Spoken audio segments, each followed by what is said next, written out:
What the heck is going on with critics and this movie? Critics got this one wrong, y'all.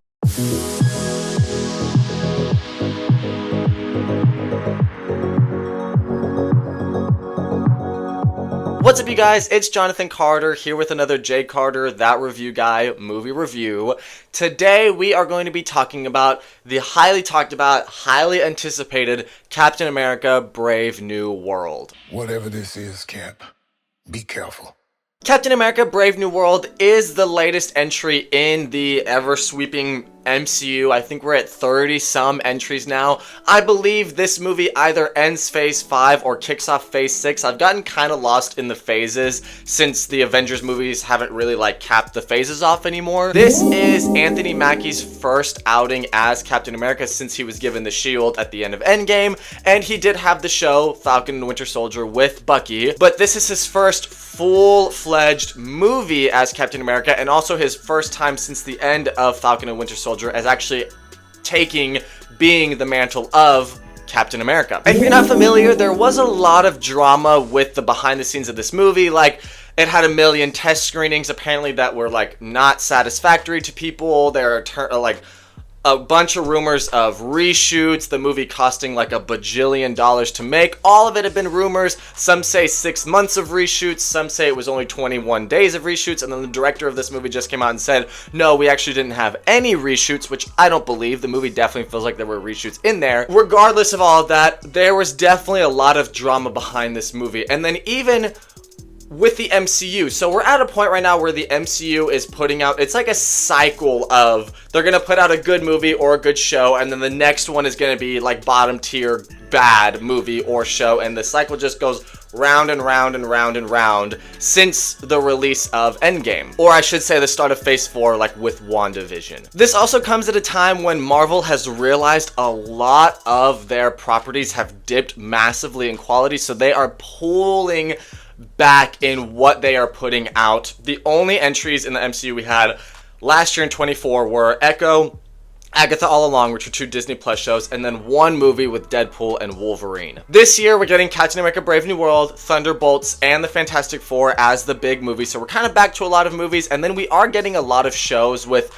Daredevil Born Again, Wonder Man, and Ironheart, and then a couple of animated ones, so Marvel's back to putting out a lot of content, but I think they've realized they need to up their quality a little bit, kind of put their hands back onto the projects that are happening and get off of autopilot. So, like I said at the beginning of this video, I think the critics got this movie wrong. Before we jump into this review, please be sure to like and subscribe. If you're new here, I have a lot of MCU, Marvel, superhero related content I can put up somewhere around here. And if you've seen the movie, let me know your thoughts on it in the comments. If you're gonna put spoilers in your comment, please be sure to tag spoilers. There will be a slight spoiler section at the end of this video. With that being said, let's jump into the review. Y'all, this movie, the best thing, or the best way I can sum this movie up right off the bat is the movie is fine. It's not perfect, no, but it's also not this massive disaster these critics or people are making it out to be. I've read 3 individual 1-star reviews. A lot of people are giving it 3s, 4s, and 5s. The MCU, the Rotten Tomatoes score of it, it was debuted at a 48. Now I think it's at a 52 right now. That is kind of crazy because the movie is, like I said, it's fine. So Captain America Brave New World has marketed itself as the spy espionage thriller.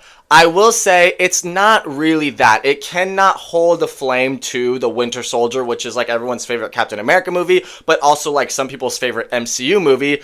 Let's just get that out there. This movie is nowhere near the quality of the Winter Soldier in any way. But it is still enjoyable, and it makes it, the end result is this cohesive film that has a lot of humor in it. It has a lot of great Captain America action that we have not seen before, the way that they put it together, and Anthony Mackie's acting is superb here, and so is Harrison Ford as Thunderbolt Ross, which is no surprise because it's Harrison Ford. So a big plot point in Falcon and the Winter Soldier, and kind of going into this movie a little bit, is that Sam hasn't taken the super soldier serum. He wants that not to define him. He just wants to be a normal guy taking up the Captain America mantle. And I mean, I think he's kind of crazy for that, but it is an interesting plot point here what they do with it, because he's not just like Captain America with the super soldier serum running around with the shield, right? Like, Sam has wings. He has the Falcon set up gear, and he now has a jetpack. He obviously can fly, and he has the shield. So that puts him in a rather interesting place of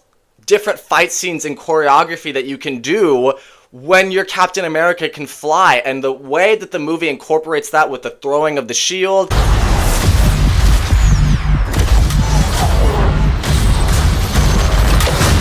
and all these different aspects of it, like, I still think he should take the super soldier serum, because, like, there's no way he could fight Thanos and survive, but it is still very, very interesting what they do with Sam's power set. Like, it makes for very inventive, cool moments of the action, like moments literally where I sat up in my seat in the theater and I was like, oh snap, like, that's pretty freaking dope, bro.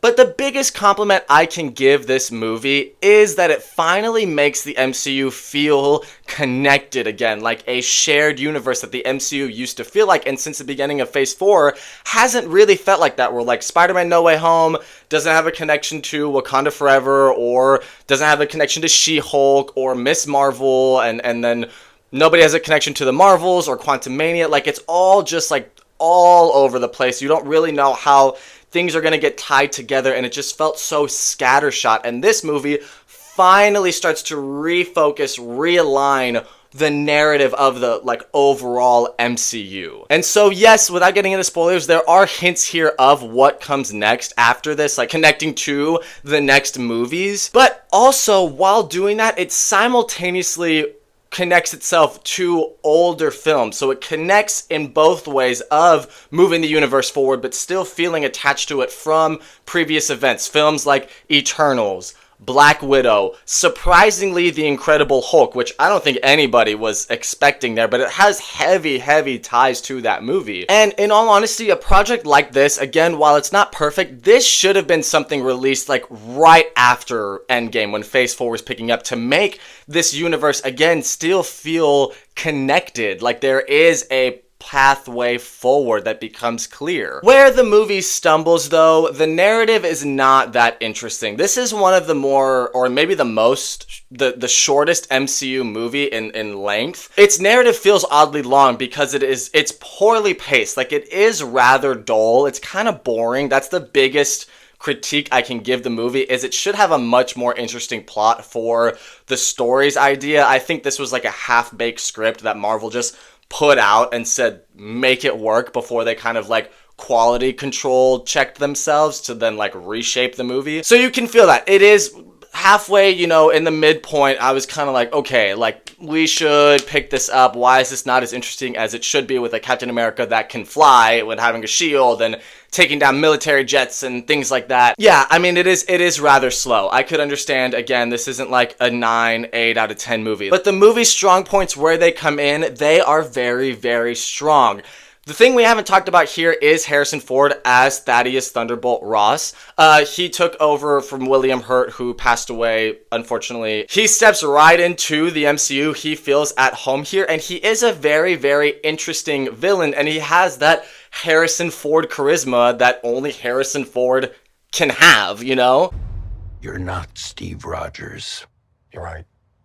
I'm not. And then the big finale at the end, that's not really spoilers because it has been showed in the trailers, of him being Red Hulk, becoming Red Hulk, and fighting Captain America. Like, that's a very cool sequence. It feels like two action figures put together, duking it out.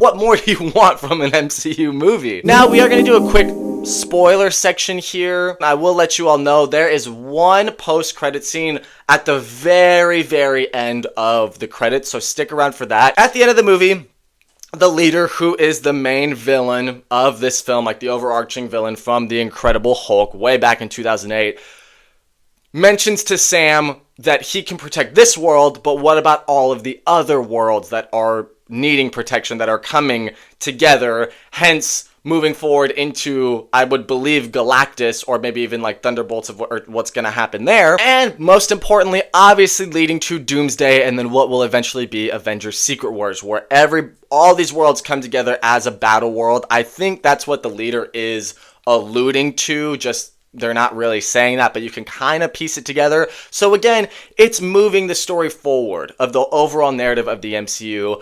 And then you also get that one scene with Bucky, which I sorely missed Bucky. And their scene together, the one scene with Bucky and Sam together, is emotional, hilarious, moving. Like, it feels again like a universe, like we are back in this universe. So all in all, a lot of what I think is going on here is let's trash this movie in the reviews, because Captain America is no longer white and his sidekick is not white, and a lot of characters in this movie, these actors, are not white. That's pretty much all I'm gonna say. But the reason I bring that up is because I have seen way worse of movies that have not received 1-star reviews, and those movies, some of them, have been in the MCU. I'm looking at you, Quantumania, The Marvels, Thor Love and Thunder, Guardians of the Galaxy Volume 2, or maybe the critics are just getting tired of this road that Marvel is on. But in all honesty, this movie is way better than than all of those films that I just mentioned. So I really,